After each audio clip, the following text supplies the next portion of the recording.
Hi friends, అందరికి నమస్కారం అండి. జూలై మాసంలో 14వ తేదీ ఆదివారం తిథి నాడు తులారాశి జాతకుల యొక్క గోచార ఫలితాలు ఎలా ఉండబోతున్నాయో ఇప్పుడు మనం ఈ వీడియోలో తెలుసుకుందాము. ఈ రోజున తులారాశి వారి జాతకులు చాలా అప్రమత్తంగా ఉండండి. ఈ రోజున ఏ మాత్రం అజాగ్రత్తగా ఉన్నా ప్రమాదమే పొంచి ఉంది. ఈ ప్రమాదం నుండి తప్పక బయటపడాలంటే ఈ జాగ్రత్తలు పాటించాల్సిందే. ఈ దేవత ఆరాధన గావించండి. అలాగే ఈ పరిహారాలు కూడా పాటిస్తే గనక రాబోయే చెడు పరిస్థితుల నుంచి బయటపడవచ్చును. ఈ రోజున మొత్తం మీద తులారాశి వారి జాతకులకు గండమే ఉందని చెప్పాలి. ప్రమాద రూపంలో మిమ్మల్ని వెంటాడబోతోంది. ఖచ్చితంగా మీరు ఈ జాగ్రత్తలు తీసుకోవాల్సిందే. అసలు ఎలా ఉండబోతుందో, ఎటువంటి ఫలితాలు మీరు ఈ రోజున పొందుకోబోతున్నారో తదితర పూర్తి వివరాలు అన్ని కూడా మనం ఈ వీడియోలో సంపూర్ణంగా సవివరంగా తెలుసుకునే ప్రయత్నం చేద్దాము. అంతకంటే ముందు ఫ్రెండ్స్, వీడియోని పూర్తిగా చూసేయండి. అప్పుడే మేము ఏం చెప్పబోతున్నామో మీకు పూర్తిగా అర్థమవుతుంది. వీడియో గనక మీకు నచ్చినట్లయితే గనక లైక్ చేయండి. మీ లైక్ మాకెంతో సపోర్ట్ అండ్ ఎంకరేజ్మెంట్ గా ఉంటుంది.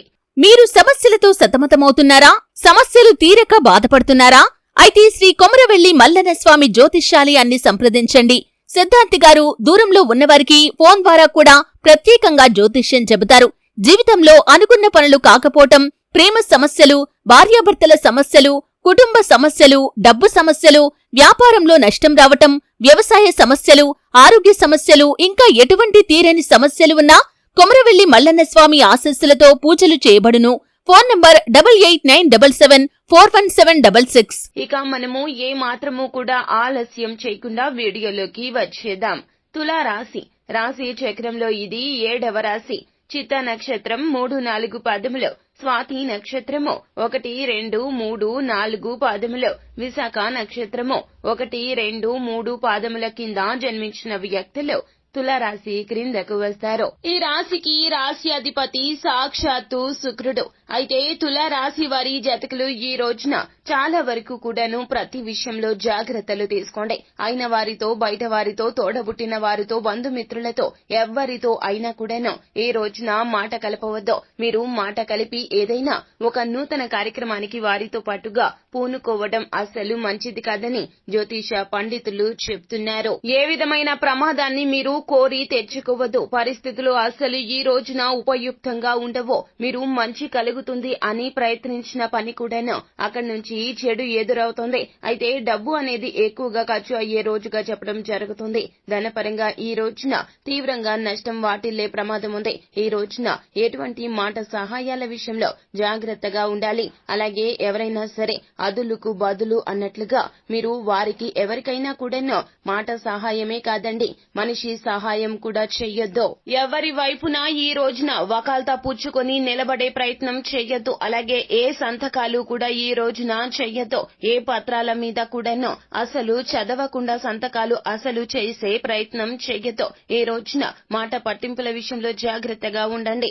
ఓర్పు సహనంతో ఉండండి. ప్రతి విషయాన్ని కూడా ఆచితూచి ఆలోచించి నిర్ణయాలు తీసుకుంటే మీకే శుభప్రదం. ధనపరంగా ఈ రోజున విపరీతమైన సమస్యలు ఎదుర్కోబోతున్నారు. సంపాదన తగ్గిపోతుంది. అలాగే ధనం కూడా ఎక్కువగా ఖర్చు అయిపోతుంది. మీరు నమ్మిన వ్యక్తులే మీ యొక్క సన్నిహితులు కావచ్చు, బంధుమిత్రులు కావచ్చు, సహోద్యోగులు కావచ్చు, ఎవరైనా కూడాను వారి యొక్క మాటను ధనం విషయంలో పరిగణలోకి తీసుకోవద్దు. సొంత నిర్ణయాలే లాభసాటిగా పనిచేస్తాయి. అలా కాకుండా బయట వ్యక్తుల నిర్ణయాలు పరిగణలోకి తీసుకుని వారి మాటలు వినే ప్రయత్నం ఈ రోజున చేశారే అంటే గనక ఖచ్చితంగా ధనపరంగా ఎంతో మీరు పోర్చలేని నష్టం వాటిల్లే అవకాశం ఉంది. కావున ఎటువంటి నిర్ణయాలు అయినా కూడాను సొంతగానే తీసుకోండి. ఒకవేళ మీరు కన్ఫ్యూజన్ లో ఉన్నట్లయితే గనక కుటుంబ సభ్యుల యొక్క సలహా మద్దతు మాత్రమే పరిగణలోకి తీసుకోండి. ఎందుకంటే వారే మీతో పాటుగా కష్టాన్ని నష్టాన్ని అనుభవిస్తారో, వారే మీ మంచిని కోరుకుంటారో. ఎల్లప్పుడూ మీరు సంతోషంగా ఉండాలి అని కోరుకునేది వారు మాత్రమే. ఈ విషయాన్ని ఈ రోజున అర్థం చేసుకునే ప్రయత్నం చేయండి. వ్యాపారంలో అయితే అసలు పెట్టుబడులకు ఈ రోజున అనుకూలమే కాదు అని చెప్పాలి. నూతన పెట్టుబడులు ఈ రోజున అసలు చెయ్యతో. వ్యాపార భాగస్వామ్యుల మాటను పరిగణలోకి తీసుకుని వ్యాపార విస్తరణ కోసం లేకపోతే గనక వేరొక ప్రొడక్ట్ ని కొనడం కోసం కావచ్చు ఈ రోజున డబ్బుని ఖర్చు చేయొద్దు. ఈ రోజు ఖర్చు చేసే ప్రతి రూపాయి కూడాను మీకు నష్టాన్ని కలగజేస్తుంది తప్పితే రాబడి అనేది అస్సలు కలగదు. ఈ రోజు ఎవరు మీ వారో ఎవరు శత్రువులు అనే విషయం కూడా అర్థమవుతుంది. ధనం విషయంలో ప్రతి ఒక్కరూ కూడాను మాట మార్చేస్తారు. ధనం అనేది ప్రతి ఒక్కరికి ఎంత అత్యవసరమో ఈ రోజున అర్థం చేసుకుంటారు. మీతో పాటుగా ఉంటూ మీరే దైవం అన్నట్లుగా లేదా మీ మాటే వేదం అన్నట్లుగా ప్రవర్తించిన వారు సైతం కూడా ఈ రోజున ధనపరంగా రెండవ రకంగా ప్రవర్తించడం చూసి మీరు చాలా వరకు కూడాను మనశ్శాంతికి లోనవుతారు. మీరు చాలా వరకు కూడాను మానసిక అశాంతికి లోనవుతారు. ఈ విషయాలు ఈ రోజున అర్థమవుతాయి. లోకంలో ఎలా బ్రతకాలి అనే విషయం ఈ రోజున తులారాశి వారి జాతకులకు స్పష్టతరమవుతుంది. అందరినీ గుడ్డిగా నమ్మకూడదు అనే విషయం కూడా ఈ రోజున మీకు అవగతమవుతుంది. ఖచ్చితంగా ఈ విషయాల్లో జాగ్రత్తగా ఉండకుండా ఎదుటి వారిని గుడ్డిగా నమ్మితే గనక ఖచ్చితంగా మీరు ఎంతో ప్రమాదాన్ని చవి చూడాల్సి వస్తుంది. ఇందులో సందేహమే లేదు. మీ జాగ్రత్తల్లో ఈ రోజున ఉండండి. మనం మన కుటుంబం తర్వాతే జనం అనే విషయాన్ని అర్థం చేసుకునే ప్రయత్నం చేయండి. లేకపోతే గనక మీ కుటుంబాన్ని మీరే మీ స్వహస్తాలతో చిక్కుల్లోకి నెట్టేసిన వారు అవుతారు. తులారాశి వారి జాతకులు తనకు మాలిన ధర్మం అస్సలు పనికిరాదు. మన పెద్దవారు అదే చెబుతూ ఉంటారు. కానీ మీరు నిలువెల్లా కొవ్వొత్తులాగా కరిగిపోతూ ఇతరులకు సహాయం చేయాలి అనే తత్వాన్ని ఈ రోజున పక్కన పెట్టేసే ప్రయత్నం చేయండి. ఈ రోజు నుంచి మీ భవిష్యత్తులో లక్ష్యాన్ని మీరు ఎందుకు చేరుకోలేకపోతున్నారు అనే విషయాన్ని అర్థం చేసుకునే ప్రయత్నం చేయండి. అందరినీ పట్టించుకుంటూ ఉంటే గనక లక్ష్యాన్ని చేరుకోవడం ఆలస్యం అయిపోతుంది. మధ్యలో చాలా మంది నమ్మక ద్రోహం చేస్తూ ఉంటారు. ఈ విషయాన్ని ఈ రోజైనా అర్థం చేసుకుంటే గనక ఖచ్చితంగా లక్ష్య సాధన దిశగా మీరు ఈ రోజు నుంచే తొలి అడుగును వేస్తారు. వడివడిగా లక్ష్యాన్ని సాధించుకోవడానికి మీ యొక్క ప్రయత్నం లాభసాటిగా చేస్తారు. ఈ రోజున వస్తున్న ప్రమాదాన్ని ఊహించండి. ప్రమాదం నుండి బయటపడడానికి శత్రువుల యొక్క ఎత్తుకు చిత్తులు చేయడానికి పై ఎత్తులు వేయడానికి మిమ్మల్ని మీరు మార్చుకునే ప్రయత్నం చేయండి. మానసిక స్థైర్యాన్ని అసలు కోల్పోవద్దు. ఎంత ఇబ్బందికరమైన పరిస్థితి అయినా కూడాను భగవంతుని ఆరాధన చేయండి. ఖచ్చితంగా భగవంతుని అనుగ్రహం మీపై మెండుగా ఉంటుంది. ఈ రోజున ఏదైనా నూతన కార్యక్రమాన్ని మొదలు పెట్టాలి అంటే గనక ఖచ్చితంగా విఘ్నేశ్వరుణ్ణి విఘ్నాలు లేకుండా జరిపించమంటూ పూజించుకోండి. తెలుపు రంగు పువ్వులతో విఘ్నేశ్వరునికి పూజ చేసుకోండి. ఆ తర్వాతే ఇంటి నుండి బయటికి రండి. అలాగే ఈ రోజున మీకు వీలు కుదిరితే గనక మహామృత్యుంజయ పఠన పారాయణాన్ని గావించండి. అలాగే లలితా సహస్రనామ పారాయణాన్ని కూడా గావించండి. ఇలా చేస్తే గనక చెడు పరిస్థితుల నుంచి మీరు తప్పక బయటపడతారు.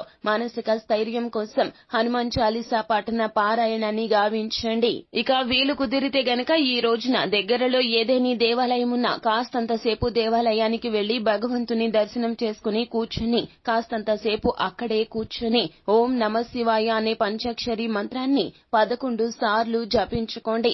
అదే విధముగా మీరు ఏమిటంటే గనక నవగ్రహాల్లో శని గ్రహం వద్ద మీరు నెయ్యితో ఆవు నేతితో దీపారాధన గావించండి. 2 ఒత్తులను ఒక ఒత్తిగా గావించి ఆవు నెయ్యి లేదా నువ్వుల నూనెతో అయినా కూడాను శని భగవానునికి దీపాన్ని వెలిగించండి. మీ యొక్క కష్టాలు చెప్పుకోండి. 3 సార్లు నవగ్రహాల చుట్టూ కూడా ప్రదక్షిణలు గావించండి. ఖచ్చితంగా శని భగవానుని యొక్క అనుగ్రహం మీకు సిద్ధిస్తోంది. రాబోయే చెడు పరిస్థితుల నుంచి మీకు మానసిక స్థైర్యం కలగడమే కాకుండా ఆ యొక్క పరిస్థితుల నుంచి ఖచ్చితంగా భగవంతుడు మిమ్మల్ని బయటపడేస్తాడు. సో ఫ్రెండ్స్, చూశారు కదా, జూలై మాసంలో 14వ తేదీ ఆదివారం తిథి నాడు తులారాశి వారి జాతకులకు ముంచుకొస్తున్నటువంటి ఆ ప్రమాదం ఏమిటో, ఆ ప్రమాదం నుండి బయటపడాలంటే మీరు తీసుకోవాల్సిన ఆ జాగ్రత్తలు ఏమిటో, అదేవిధంగా పాటించవలసినటువంటి పరిహారం ఏమిటో, చేయవలసినటువంటి దేవత ఆరాధన ఏమిటో తదితర పూర్తి వివరాలు అన్నీ కూడా మీకు నచ్చినట్లయితే గనక వీడియోని లైక్ చేయండి. మరిన్ని వీడియోస్ కోసం మా ఛానల్ ని సబ్స్క్రైబ్ చేసుకుని పక్కనే ఉన్న బెల్ ఐకాన్ లో ఆల్ టాప్ చేయడాన్ని మాత్రం అస్సలు మీరు మర్చిపోవద్దు. Thank you.